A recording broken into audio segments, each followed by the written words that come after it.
مدت کے لیے نکاح بالکل اسلام میں حرام ہے جی، چاہے وہ نکاح متا ہو چاہے نکاح مسیار ہو۔ اہل تشیع کے ہاں بھی جو نکاح متا ہے نا، وہ کیٹاسٹروفک کنڈیشن کے اندر اسے جائز سمجھتے ہیں، عموماً نہیں جائز سمجھتے۔ نبی مکرم کے زمانے میں ہوتا رہا، بعض صحابہ کی اولادیں متا کی اولادیں تھیں، لہٰذا یہ تو جائز ہے، واجب ہے۔ وہ تو متا کرے بھائی، زنا نہیں کرے، حرام کام نہیں کرے، اس کے لیے واجب ہے۔ اچھا، ایک کتاب ہے، ایک موضوع ہے اور دو رائے، سنیے گا۔ مشہور مورخ ابو عمرو بن محمد بن عمر بن عبدالعزیز کشی، وہی رجال کشی میں ہے۔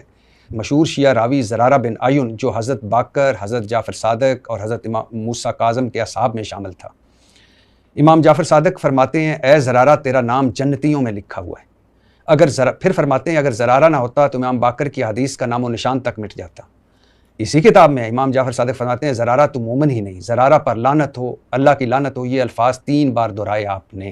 محل علیحدہ نا مختلف ہے، وہاں زرارہ ابن عیون نے کوئی ایسا فیصلہ کیا جس کو امام نے پسند نہیں فرمایا، تنبیہ فرمائی، ان سے معذرت کروائی، رجوع کروایا۔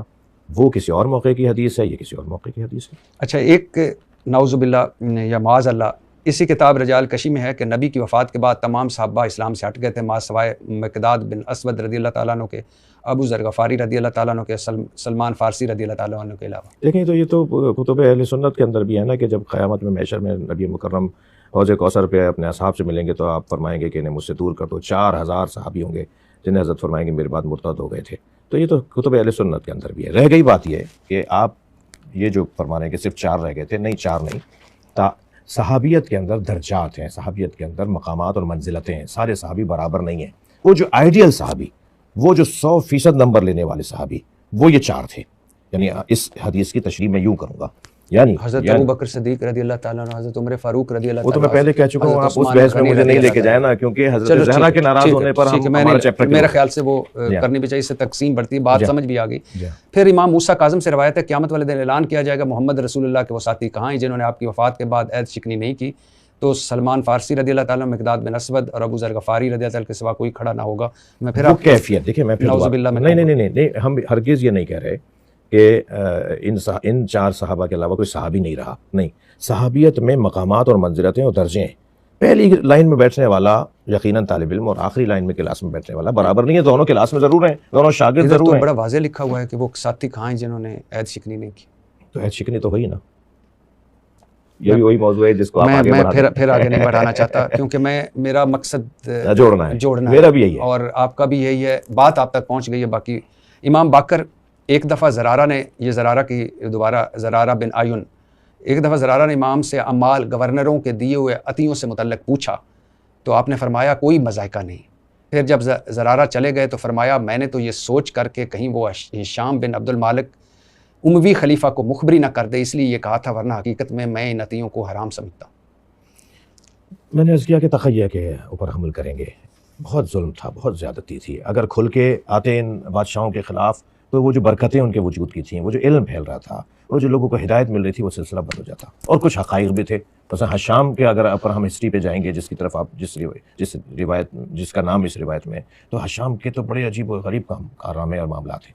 تو اگر اس بادشاہ، یعنی میں آپ سے کیا عرض کروں کہ ابو جعفر منصور دمانقی، جس نے امام جعفر صادق علیہ السلام کو زہر دیا، یعنی اس کے سامنے امام کے خاص صحابہ، خاص افراد، خاص شاگرد اس کے سامنے بات نہیں کر پاتے تھے۔ جان کا مسئلہ ہے، آبرو کا مسئلہ ہے۔ اچھا، پھر امام نے بھی کہا ہوا ہے کہ اپنی جان، اپنی آبرو چھوٹی چیزوں پہ قربان نہیں کرو، کرنی ہے تو بڑی چیزوں پہ قربان کرو۔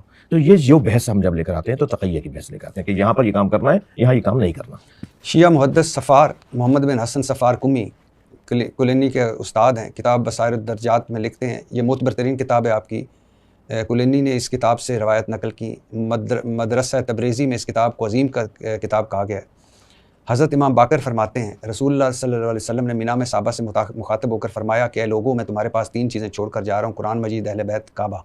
یہ اللہ کی طرف سے مقدس شعار ہیں، تم ان کی حفاظت کرنا۔ مگر افسوس، انہوں نے قرآن میں تبدیلی کر دی، نعوذ باللہ، کعبہ کو منہدم کر دیا اور اہل بیت کو قتل کر ڈالا۔ قرآن میں تبدیلی کرنے سے مراد تحریف قرآن نہیں ہے، قرآن میں تبدیلی سے مراد ہے اس کے احکامات کو نہیں مانا، اس کے فیصلوں کو نہیں مانا۔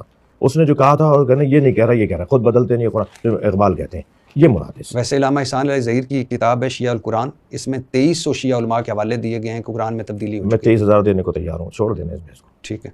انہی کی کتابوں سے دوں گا، ہم سے زیادہ ان کی کتابوں میں تحریف کے حدیث ہے، مگر ہم نہیں چاہتے ان بحثوں کو۔ جی ٹھیک۔ اچھا سر، اب آتے ہیں متع پہ۔ متع جائز ہے بلکہ ضروری ہے، یہ آپ کی کتابوں سے میں نے لیا ہے۔ جواز متع کا عقیدہ نہ رکھنے والا شیعت سے خارج ہے، اور متع مجوسیہ مطلب آتش پرست، یہودیہ، نصرانیہ کی عورت سے بھی جائز ہے۔ دیکھیں، ضروری ہے جس کو حرام میں مبتلا ہونے کا خوف ہے، جائز ہے تو جائز ہے کیونکہ قرآن میں آیت آئی ہے، نبی مکرم کے زمانے میں ہوتا رہا، بعض صحابہ کی اولادیں متع کی اولادیں تھیں، لہٰذا یہ تو جائز ہے، صحابہ کرام نے لیکن کیا۔ بعد میں یہ حرام ہو گیا یہ کہتے ہیں، مگر ہم نہیں مانتے، کیونکہ حضرت ابن عباس رضی اللہ تعالیٰ عنہ حبر الامہ فرماتے ہیں کہ یہ روایت نہیں ہے، متع حرام قرار نہیں دیا گیا۔ متع آخر تک ہمیشہ نبی مکرم نے، خلفائے ثلاثہ نے، مولا علی نے، کسی نے متع کو حرام قرار نہیں دیا۔ یہ ابن عباس کا فرمانا ہے، حضرت ابن عباس رضی اللہ تعالیٰ عنہ۔ جہاں تک بات ہے کہ واجب ہے، لازم ہے، تو جس کو حرام میں زنا میں پڑنے کا خوف ہے اس کو تو واجب ہے، وہ تو متع کرے بھائی، زنا نہیں کرے، حرام کام نہیں کرے، اس کے لیے واجب ہے۔ لیکن آپ کو پتہ ہے کہ حرام قرار دے دیا گیا تھا؟ نہیں، حرام پتہ ہے کہ حرام قرار نہیں دیا گیا۔ اچھا، آپ نہیں مانتے؟ اچھا سر، اب کچھ سیاست کی طرف۔ غیر سیاسی لوگوں سے آپ سیاست پہ کیا بات کریں؟ سر آپ مجھے